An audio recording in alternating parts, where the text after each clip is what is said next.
বাসার পাশে মসজিদ থাকা সত্ত্বেও পুরুষ মানুষ বাড়িতে নামাজ পড়ে, এখন করণীয় কি? দেখতে হবে এটা পুরুষ কিনা, কারণ পুরুষ হইয়া যদি বাড়িতে নামাজ পড়ে মসজিদে না যায় তাহলে তার পুরুষত্ব নিয়ে সন্দেহ করার সুযোগ আছে। আমি আর ওই শব্দ উচ্চারণ করলাম না যেটা আপনারা করতে চাচ্ছেন, না ওই শব্দের মার্কেটিং আমরা করবো না। আমার যাই হোক, যেটা বলছি যে একটা হাদিস আছে যেটা সনদি মুহাদ্দিসরা কেউ আপত্তি করেছেন, যদিও লা সালাত আলি জারিল মসজিদ ইল্লা ফিল মসজিদ, মসজিদের আওয়াজ শোনা যায় সেটা পর্যন্ত মসজিদের প্রতিবেশী বলা হয়।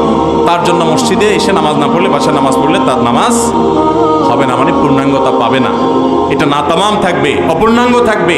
সমস্ত ওলামায়ে কেরামই প্রায় ওয়াজিব যে জামাতের সাথে একমত, যে জামাতের সাথে পুরুষ মানুষের জন্য হাজির হয়ে নামাজ পড়া ওয়াজিব। সলাতুল জামাআতে তাফদুলু সালাতাল ফজর বি 27 দারাজা।